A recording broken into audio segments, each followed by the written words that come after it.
যে কোনো খাবার খিচুড়ি, পোলাও বা পরোটা দিয়ে খাসির মাংস ভুনা খেতে কিন্তু অসম্ভব মজাদার হয়ে থাকে। আসসালামু আলাইকুম এভরিওয়ান, সবাই কেমন আছেন? আশা করি সবাই খুব ভালো আছেন। এবারে চলে এসেছি আপনাদের মাঝে নতুন একটি রেসিপি। আজকে তৈরি করেছি অসম্ভব মজাদার খাসির মাংস ভুনা।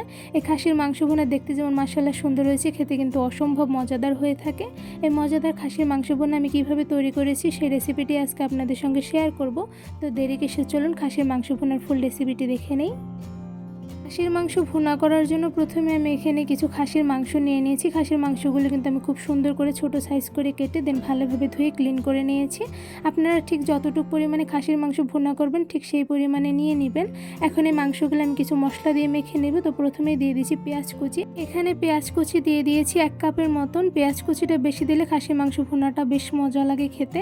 সাথে দিয়ে দিয়েছি 5-6টা গোটা কাঁচামরিচ, আর দিয়ে দিয়েছি রসুন বাটা 1 টেবিল চামচ, সাথে দিয়ে দিয়েছি আদা বাটা 1 টেবিল চামচ, আর জিরা গুঁড়া দিয়ে দিচ্ছি 1 টেবিল চামচ, সাথে দিয়ে দিচ্ছি হলুদের গুঁড়া 1 টেবিল চামচ, আর দিয়ে দিচ্ছি ধনিয়ার গুঁড়া 1 টেবিল চামচ, সাথে দিয়ে দেব লাল মরিচের গুঁড়া। এখানে আমি লাল মরিচের গুঁড়া 2 টেবিল চামচ দিয়ে দিচ্ছি, আপনাদের ঝাল অনুযায়ী দিয়ে দিবেন। সাথে দিয়ে দিচ্ছি লবণ 1 টেবিল চামচ, আর দিয়ে দিচ্ছি এলাচ আর দারচিনি, এখানে আমি পরিমাণ অনুযায়ী দিয়ে দিচ্ছি। সাথে দিয়ে দিচ্ছি তেজপাতা, আর দিয়ে দিচ্ছি পরিমাণ অনুযায়ী তেল। যতটুকু পরিমাণে তেল লাগবে ঠিক সেই পরিমাণে তেল দিয়ে দিবেন। এবার হাতের সাহায্যে খুব ভালোভাবে সবগুলো মশলা খাসির মাংসের সঙ্গে মেখে নিব। সবগুলো মশলা দিয়ে খাসির মাংসগুলো খুব ভালোভাবে মেখে নিতে হবে, যাতে খাসির মাংসের সঙ্গে মশলাগুলো খুব ভালোভাবে মিশে যায়। আর খাসির মাংস এভাবে সব মশলা দিয়ে মেখে রান্না করলে কিন্তু খাসির মাংসের স্বাদ আরও দ্বিগুণ বেড়ে যায়। মাংসগুলো মশলা দিয়ে খুব ভালোভাবে মেখে নেওয়া হয়ে গিয়েছে। এবার সবগুলো মাংস একটা সাইডে 1 থেকে 2 ঘন্টার মতন রেস্টে রেখে দিব। 2 ঘন্টা রেস্টে রেখে দেওয়ার পরে মাংসগুলোর সঙ্গে কিন্তু মশলাগুলো খুব ভালোভাবে মিশে গিয়েছে। এবার এই মাংসগুলো আমি রান্না করে নিব।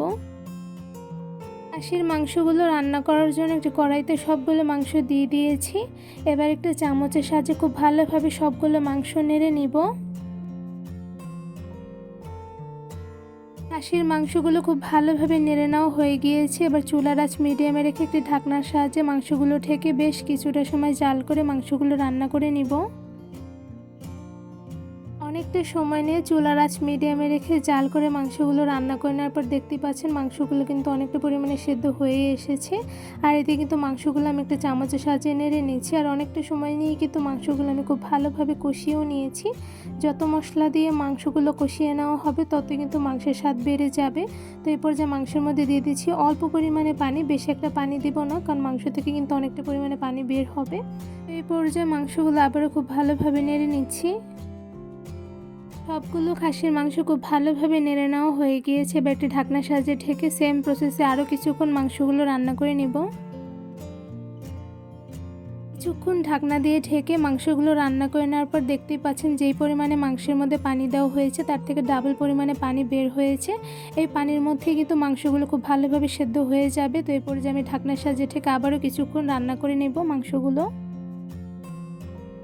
আরও কিছুটা সময় ঢাকনার সাহায্যে ঢেকে মাংসগুলো রান্না করে নেওয়ার পর দেখতেই পাচ্ছেন মাংস থেকে কিন্তু ঝোলগুলো কমে এসেছে, আর সাথে কিন্তু মাংসগুলো বেশ পরিমাণে সেদ্ধ হয়ে গিয়েছে। এবার চুলার আঁচ মিডিয়ামে রেখে আমি আরও কিছুক্ষণ মাংসগুলো ভালোভাবে রান্না করে নিব।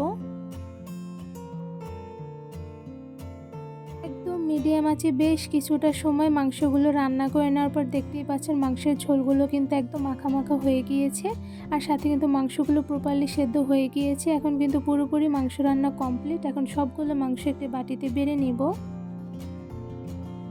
তো খুব সহজভাবে অসম্ভব মজাদার খাসির মাংস ভুনা তৈরি করে ফেলেছি। দেখতেই পাচ্ছেন মাশাআল্লাহ খাসির মাংসগুলো দেখতে যেমন সুন্দর হয়েছে, খেতে কিন্তু অসম্ভব মজাদার হয়ে থাকে। আমার ফুল রেসিপি দেখেই কিন্তু ঘরে বসে খুব সহজে আপনারা এই মজাদার খাসির মাংস ভুনা রান্না করে ফেলতে পারবেন, যা খেয়ে সবাই খুব প্রশংসা করবে, কারণ খাসির মাংসটা খেতে এতটা মজাদার হয়ে থাকে। আর এদিকে দেখতেই পাচ্ছেন মাংসটা কতটা পরিমাণে সফট হয়েছে, যে হাত দিয়ে ধরার সাথে সাথে মাংসগুলো ছুটে আসছে।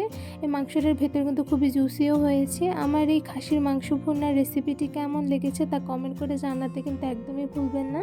এই মজাদার খাসির মাংস ভুনা তৈরি করা যেমন সহজ, খেতেও কিন্তু অসম্ভব মজাদার। বাসায় একবার তৈরি করলে আমাকে অবশ্যই তাও কমেন্ট করে জানাবেন। এই মজাদার খাসির মাংস ভুনার রেসিপিটি ভালো লেগে থাকলে আমার চ্যানেলটি সাবস্ক্রাইব করে ভিডিওতে বেশি বেশি লাইক কমেন্ট শেয়ার করে আমার পাশেই থাকবেন। আজকে এখানেই বিদায় নিচ্ছি, দেখাবো অন্য কোনো ভিডিওর মাধ্যমে। সবাই সুস্থ থাকবেন, ভালো থাকবেন। আল্লাহ হাফেজ।